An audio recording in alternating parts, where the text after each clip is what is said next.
მივესალმები მას ეროვნული ფორუმის ერთ-ერთი ლიდერი ანი მადლობა რომ მიიღებთ გადაცემაში მონაწილეობას თქვენ თქვით რომ ეს ლევან იზორიას მხრიდან ადგილი აქვს ქვეყნის აბუჩა დაგდებას რას გულისხმობთ თუ შეგიძლიათ უფრო დეტალურად რომ მითხრათ მოგესალმები კიდევ ერთხელ და გულისხმობ იმას რომ ამ შემთხვევაში არ არსებობს არც ერთ კითხვაზე და მთავარ კითხვაზე არ არსებობს პასუხი თუ იქნება გარკვეული პასუხები ამ საკითხთან დაკავშირებით და აგრესიული ქმედება რუსეთის მხრიდან რისთვის არის მზად საქართველოს თავდაცვის მინისტრი და ზოგადად რისთვის არის მზად საქართველოს მთავრობა მე მაინტერესებს პოლიტიკური ძალა რომელიც აბსოლუტურ ძალაუფლებას იღებს და ფაქტი არის რომ ისინი ახლა ამისთვის ემზადებიან რომ საკონტროლო პაკეტი ჰქონდეთ გრძნობენ თუ არა იმ აბსოლუტურ პასუხისმგებლობას რომელიც ქვეყნის წინაშე აქვს აღებული როგორც ქვეყნის შიგნით ისე ქვეყნის გარეთ რჩება შთაბეჭდილება რომ ლევან იზორიამ ყველაფერი აი ამ ძალიან მნიშვნელოვან საკითხთან დაკავშირებით ჩვენთან ერთად გაიგო ტელევიზიით მე მაინტერესებს რა ფუნქცია აქვს თავდაცვის მინისტრს და ზოგადად როგორ ფიქრობს აქვს თუ არა გააზრებული რა უფლებამოსილებები აქვს მას და რა პასუხისმგებლობები აქვს როგორც თავდაცვის მინისტრს ani რომ ეს მიზანი არ დასწრება კი არ იყო არამედ კომპეტენციის პრობლემასთან არის ამ შემთხვევაში საქმე ანუ თუ ამბობთ რომ დარწმუნებული ვარო იზორიამო ჩვენთან ერთად გაიგო თინა ხიდაშელის ერთ-ერთი ინტერვიუ წავიკითხე სადაც იგი ამბობს რომ პრემიერის დონეზე მას ჰქონდა აბსოლუტურად ყველა ინფორმაცია დატოვებული მომავალი მემკვიდრისთვის ანუ თქვენ არ ფიქრობთ რომ ეს იყო მიზანმიმართული ისე როგორც ფიქრობენ მაგალითად ნაციონალები მაგრამ ფიქრობთ რომ კომპეტენციის პრობლემაა ამ შემთხვევაში არა მე არა ვერ ვიტყვი ამას რომ შეფასებას ვერ მივცევ ასეც ვიდრე არ გავიგებ განმარტებას მინიმუმ თავდაცვის მინისტრისგან და ზოგადად მთავრობისგან რასთან გვაქვს საქმე რატომ არ იცოდა საქართველოს თავდაცვის უწყება მინიმუმ რასთან ჰქონდა საქმე და რატო არ ვიყავით ჩვენ ინფორმირებულები ხო ან რატომ არ მონაწილეობდა როგორ შეიძლება ვისაუბროთ იმაზე რომ ერთ-ერთი ყველაზე მნიშვნელოვანი საკითხი ჩვენი ქვეყნისთვის ერთ-ერთი მნიშვნელოვანი საკითხი ჩვენი მონაწილეობის გარეშე წყდება როგორ შეიძლება განმარტება გაკეთდეს ისეთი რომ თურმე ეს არის შიდა მინისტერიალი მსგავსი რამ არ არსებობს როდესაც ქვეყნის უსაფრთხოებას ეხება საქმე აქედან გამომდინარე კომპეტენციის პრობლემაც არის და ცოტა სხვა რაღაცასთანაც გვაქვს საქმე შეგიძლიათ მითხრათ ოპოზიცია აცხადებს რომ საგანგაშო არის ეს სიგნალი ქვეყნის საგარეო კურსის საფრთხეების შემცველია ოპოზიციის ერთი ნაწილისთვის აი ეს არ დასწრება თქვენ რას გულისხმობთ შეგიძლიათ მითხრათ ასევე საგანგაშოდ მიგაჩნია და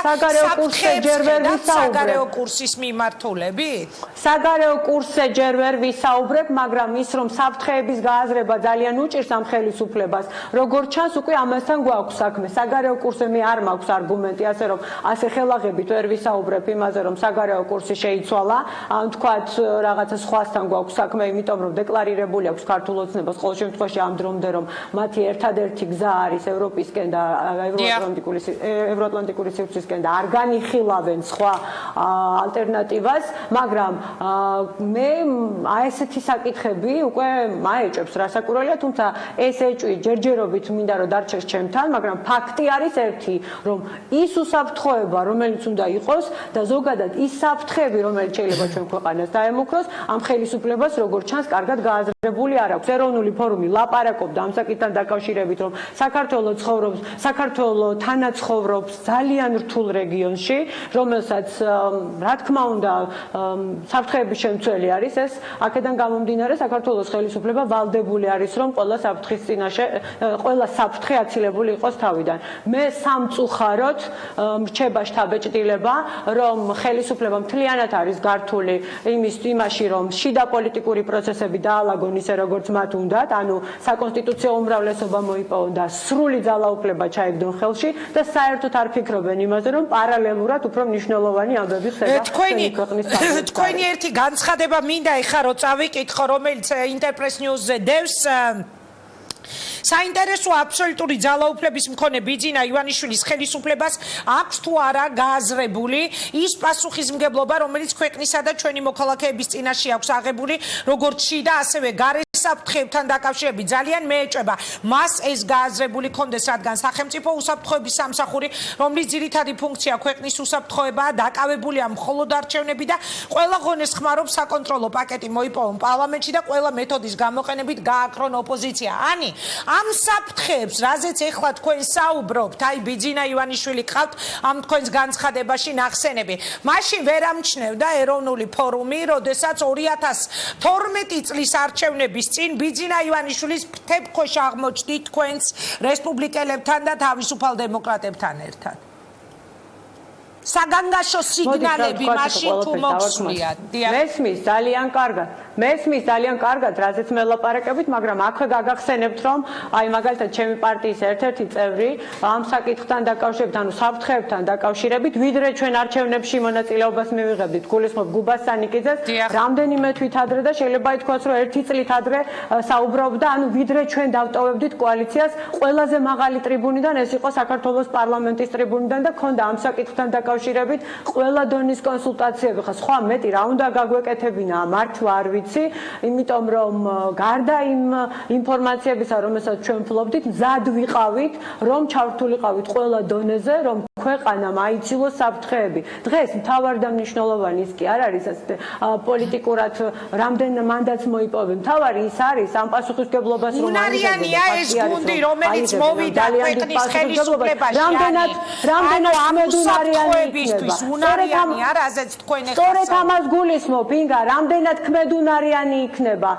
ეს გუნდი, მე ამაზე ვსვამ კითხვას და რამდენად აქვთ გააზრებული, რას ნიშნავს აბსოლუტური ძალაუფლება. აბსოლუტური ძალაუფლება ნიშნავს აბსოლუტურ პასუხისმგებლობას და მართლა მაინტერესებს, მაგალითად გიორგი კვირიკაშვილმა იცის, რამდენად მნიშვნელოვანი არის ახლა ამ ხელა პასუხისმგებლობის აღება ამდენი გამოწვევების ფონზე და ჩვენ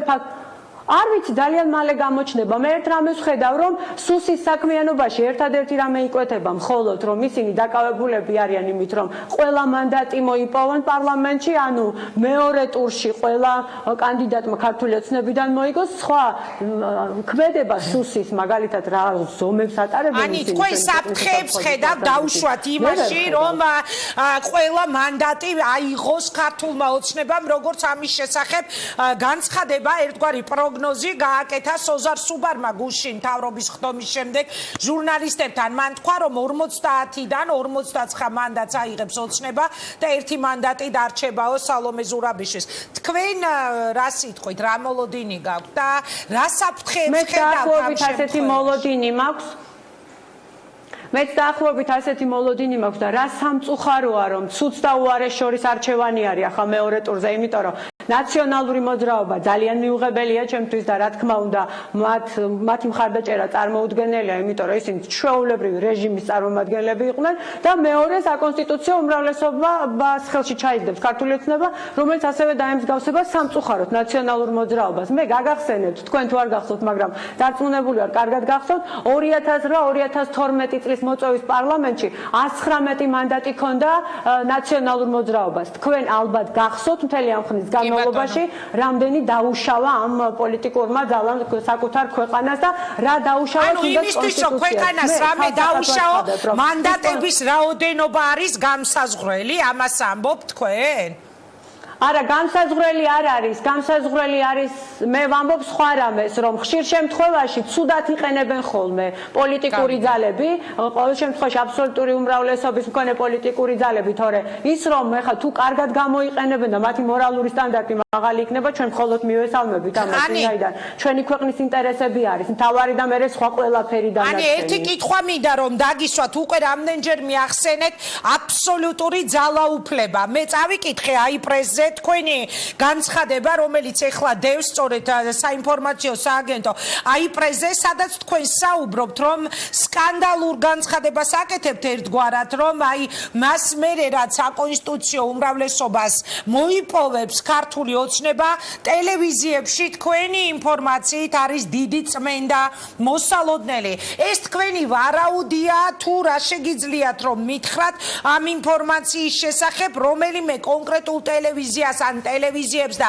მედია საშუალებებს გულისხმობ თუ არა? მე მაქვს კულუარული ინფორმაციები, მხოლოდ ვარაუდები არ მაქვს, რა თქმა უნდა, თუმცა წინა გამოცდილებაც ალბათ შენ გახსოვს როგორ იყო, როდესაც აბსოლუტური უმრავლესობით მოვიდა ნაციონალური მოძრაობა, საიდან დაიწყო და შენ მე ვფიქრობ ერთ-ერთი მსხვერპლი ხარ, მაშინ ერთ-ერთი პირველი იყავი, ვისაც გადაცემა დაუხურეს. ამიტომ მე მაქვს გარკვეული კულუარული ინფორმაციები, რომელსაც ახლა ვერ ვიტყვი მარტივი მიზეზის გამო, რომ უნდა გადავამოწმო ეს ინფორმაციები და ძალიან მინდა მოუწოდო ახლა განსაკუთრებით ელექტრონული მედიის წარმომადგენლებს, რომ ახლა არ დაიხიონ უკან და დაიცვან აუცილებლად საკუთარი ტელევიზიების ინტერესები. წინააღმდეგ შემთხვევაში ჩვენ ყველას ერთად მოგვიწევს მე ქუჩაში გამოსვლა და ქუჩაში დაცვა აი ანუ თქვენ ამ საფრთხეებს ხედავთ? ისევ ძველის მსგავსად ანუ ყველა ტელევიზია საფრთხეებს ხედავ რა თქმა უნდა. რა თქმა უნდა ხედავ ამ საფრთხეებს და მაქვს გარკვეული კულუარული ინფორმაციები დაველოდოთ მეორე ტურის ჩავლას და ალბათ უფრო მეტი ინფორმაცია გახდება ცნობილი. ანი წარმატება მინდა გისურვოთ ძალიან დიდი მადლობა ეროვნული ფორუმის ერთ-ერთი ლიდერის საუბრობდა. მე მინდა კიდე ერთი განცხადება თუ შეიძლება ერთი განცხადება მინდა თუ შეიძლება ყველას მინდა მოუწოდო ეს არის ჩემი როგორც მოქალაქის მთავარი გამოწვევა ასე ვფიქრობ და ასე უნდა ფიქრობდეს ხელისუფლებაც რომ დღეს ქართული ყველაზე მთავარი ხაზი გადის ჩვენი ქვეყნის უსაფრთხოებაზე იქნებ ხელისუფლება მიფიქროს რომ მთავარი პოლიტიკური ბუღალტერია კი არ არის ჩვენი ქვეყნის უსაფრთხოებაა და იქნებ უფრო მეტი კომპეტენტური ადამიანები ჩართონ ამ საქმეში. მადლობა პოლიტიკური ბუღალტერი დაკავებული ხელისუფლება როგორც თქვით სწორედ მისი წარმომადგენელი არის ჩვენი შემდეგი სტუმარი ანი მე თქვენ წარმატებას გისურვებთ რამდენიმე წუთში კი უკვე გადავდივარ ნაძალადევში ქართული ოცნების მაჟორიტარობის კანდიდატთან სოფო კილაძესთან რომელსაც 30 ოქტომბერს აქვს გადამწყვეტი ბრძოლა ნაძალადევში სოფო არის ახალი სახე ქართული ოცნების განახლებული გუნდის და ვიდრე მე მას პირველ შეკითხვას დავუსვა